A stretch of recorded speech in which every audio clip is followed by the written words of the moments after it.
The morning air was quiet, still carrying the faint chill of early spring. The cul-de-sac was lined with identical homes, same beige siding, same trimmed lawns, same carefully approved mailboxes. It was the kind of neighborhood that prided itself on perfection, where the hedges were measured as if by military precision, and even the trash cans seemed to salute the curb on collection day. On that particular morning, one house looked slightly different. The difference wasn't the paint, or the yard, or the decorations. It was the newly installed wooden ramp leading up to the front door. Smoothly sloped, sturdy, and built with the help of a few local volunteers, the ramp was more than a convenience. It was freedom. The homeowner, a retired Army veteran named Mark, had lost part of his mobility after an accident years earlier. The ramp allowed him to enter his own home independently for the first time in months. It wasn't flashy, it wasn't messy, and it certainly wasn't breaking any safety laws. But in this neighborhood, anything that wasn't approved by the HOA might as well have been a crime. When Mark opened his door that morning, he noticed the envelope tucked neatly under his welcome mat. White paper, heavy with self-importance, and stamped with the HOA's crest. He didn't need to open it to know what it was. But he did anyway, carefully unfolding the letter as he sat by the doorway. The words were predictable, almost mechanical. The ramp was not in compliance with the community's visual standards. The HOA demanded its removal within 14 days, threatening fines for each day it remained. To most people, it might have just been another bureaucratic annoyance. But to Mark, the letter carried a sting deeper than inconvenience. The ramp wasn't a decoration, it was his independence. It wasn't ruining the look of the neighborhood. It was allowing him to live in it. He had moved into this development because it was quiet, because it was safe, and because the house had been just within his budget after years of medical bills and rehabilitation.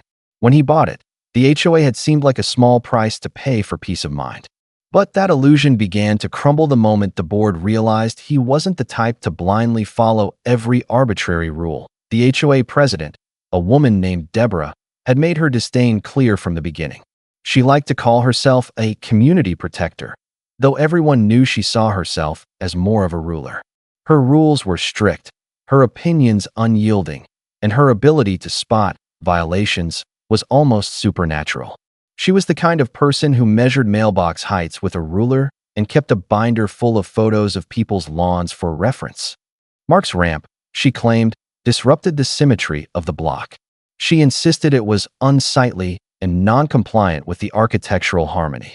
Of course, she didn't care that it was built to federal accessibility standards, that it was safe, or that it was temporary. To Deborah, the only thing that mattered was that it didn't fit her vision of the perfect neighborhood. The first week after the letter, Mark tried reasoning with the board.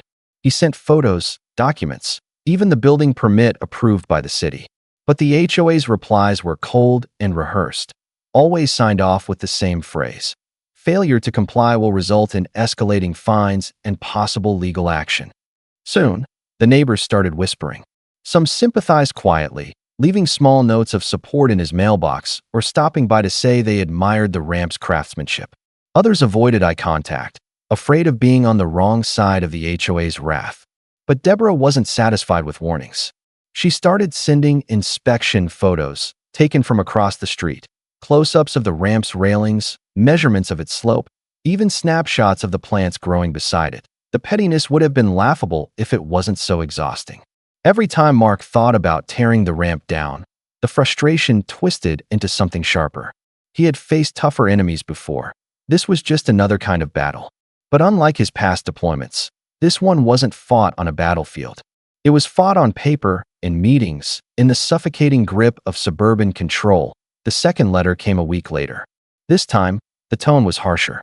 The HOA accused him of defiance and hinted at legal escalation. That night, Mark couldn't sleep. He sat in his living room, staring at the ramp through the window, the warm glow from the porch light outlining its gentle curve. It wasn't just wood and screws. It was the result of weeks of effort, built by his hands and those of his friends who had volunteered their time. It was something he was proud of. Why the next morning, something had changed in him.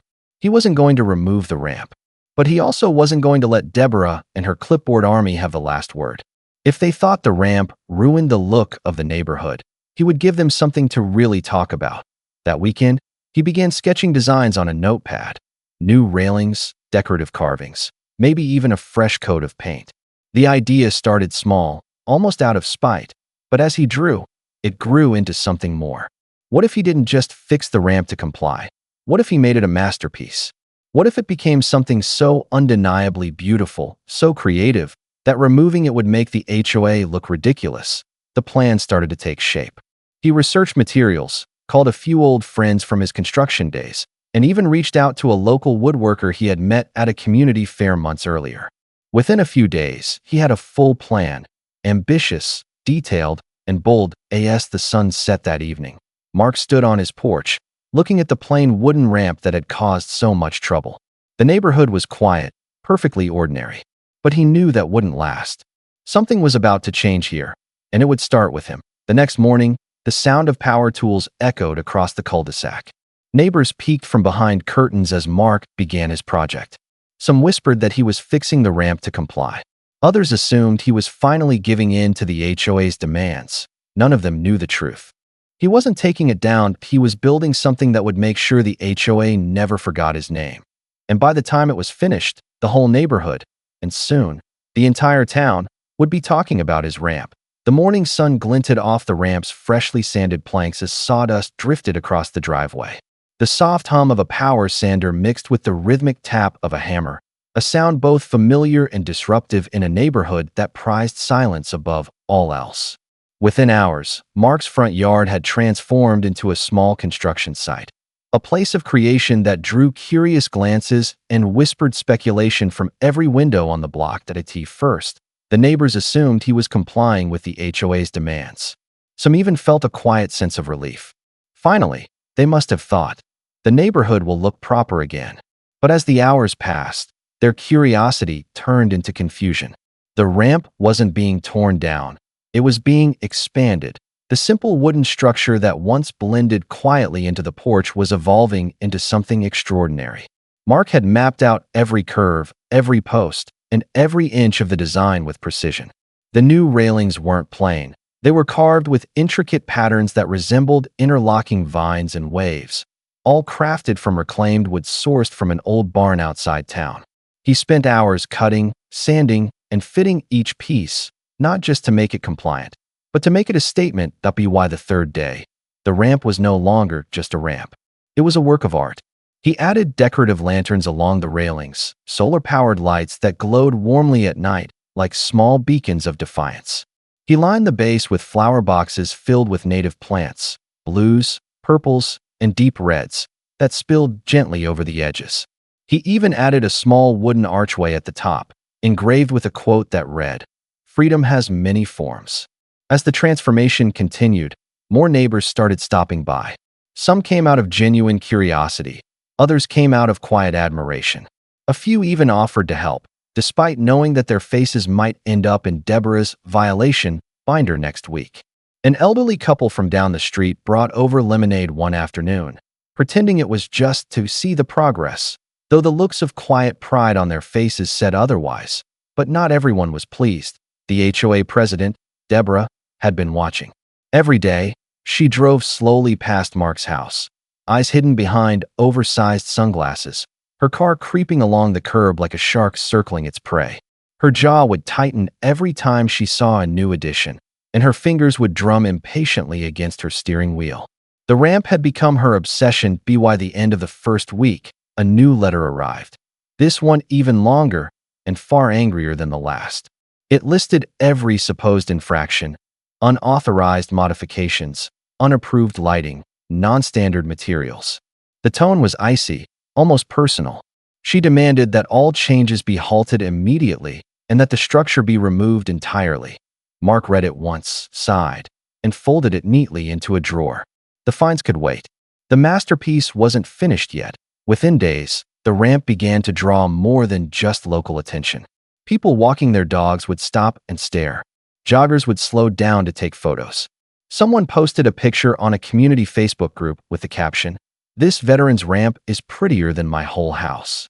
The post exploded overnight, flooded with likes, comments, and shares. Most were supportive, praising the craftsmanship and the story behind it. A few, predictably, complained that it didn't fit the neighborhood aesthetic. But even those comments only added fuel to the growing attention. By the second week, small groups of people began showing up: locals, reporters, even a few architecture students from the nearby university. The street, once a symbol of rigid conformity, had become a quiet tourist spot. Cars slowed to take photos, kids posed in front of the flowers, and people started calling it the Freedom Ramp. The HOA, however, was furious. Deborah called an emergency meeting, declaring that the ramp was causing disruption and excessive traffic.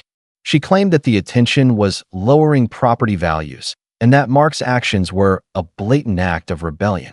The board members, caught between the growing public sympathy and their president's iron will, hesitated. Some of them privately admitted that the ramp was beautiful, even inspiring, but none dared to oppose her publicly. When the HOA's third letter arrived, it wasn't just a fine notice. It was a threat of legal action. Deborah had decided that enough was enough. She demanded that Mark remove the ramp immediately or face court intervention. She cited vague clauses from the HOA handbook, trying to twist them to fit her argument. But something had shifted. The neighborhood was no longer silent. A petition began circulating, started by a family 2 streets over who had been watching the situation unfold online. Within days, dozens of neighbors signed in support of Mark. Even residents from other neighborhoods began leaving supportive messages on his mailbox, thanking him for standing up to the tyranny of the HOA. Local media picked up the story next. A small online news outlet published an article titled, "Veteran Battles HOA Over Wheelchair Ramp Turns It Into a Work of Art." The article included photos of the ramp's intricate carvings, the glowing lanterns, and a brief summary of the HOA's complaints. It ended with one simple sentence that struck a nerve: "Sometimes beauty is found in defiance." Within days, the story went viral. Larger outlets picked it up, and soon, the neighborhood was swarming with attention. Reporters parked down the street. Camera crews showed up, filming the ramp from every angle. A local TV segment aired an interview with a neighbor describing the ramp as the pride of the block. Through it all, Mark remained calm. He didn't seek the fame or the attention. He just wanted his independence, his dignity, and his peace back. But if the world wanted to make an example out of his ramp, then so be it. He hoped it would help others facing the same kind of quiet oppression, those forced to fight for the right to simply exist comfortably in their own homes. Meanwhile, the HOA was imploding under the pressure. Emails leaked, revealing that several board members disagreed with Deborah's actions but had been intimidated into silence. Angry residents began demanding her resignation. Property values weren't dropping, they were rising, thanks to the positive publicity. Realtors even began marketing the neighborhood as the community with the famous ramp. Deborah tried to hold her ground, but the tide was turning. Her calls went unanswered. Her letters were ignored. She was losing control of her perfect little kingdom, and everyone knew it. Then, one morning, a white SUV pulled into Mark's driveway. A man in a crisp suit stepped out, introducing himself as a representative from the city's Accessibility Committee.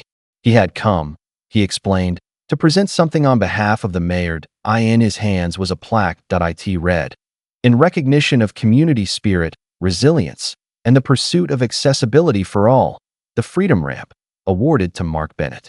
The ramp that had once been called an eyesore was now officially recognized as a local landmark. Cameras flashed as the man shook Mark's hand. The mayor's office shared the photo on social media, praising his innovation and dedication to inclusivity. Deborah watched from her car across the street, her face pale with disbelief. The ramp had not only stayed, it had become untouchable, but Mark wasn't done yet. Because while the HOA's power was crumbling, he had one more surprise in store. Something that would make sure they never, ever tried to intimidate another resident again. Autumn crept into the neighborhood with slow precision, draping the identical lawns in amber leaves and soft, slanting sunlight. The cul-de-sac, once defined by its symmetry and silence, now hummed with life. Children played near the Freedom Ramp, tourists stopped to take pictures, and even the mail carriers seemed to linger longer, smiling as they passed by. The ramp had become more than a structure. It was a symbol. It represented defiance against overreach, dignity reclaimed, and beauty born from stubbornness.